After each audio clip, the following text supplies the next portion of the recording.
Kita ke informasi pertama, saudara. 3 orang tewas dalam kecelakaan pesawat latih jenis Cessna 172.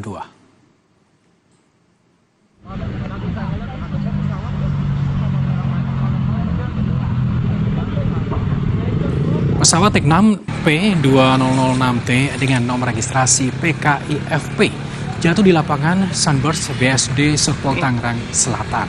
Ketiga korban tewas merupakan pilot, kopilot, dan insinyur pesawat. Pesawat latih diketahui berangkat dari Bandara Pondok Cabe dan dijadwalkan mendarat di Bandara Selakanegara, Tanjung Lesung.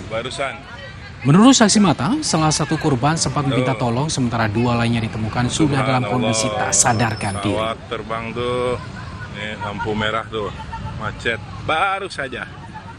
Begitu saya ngeliat, ada kapal jatuh kan.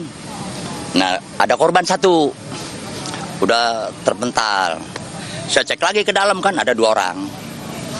Dia sempat minta tolong 1. Oke, berarti ada sempat masih hidup ya, Pak? Iya. 1 atau 2-duanya? 1. Dia sempat minta tolong. Pak, korban bilang apa, Pak? Minta tolong.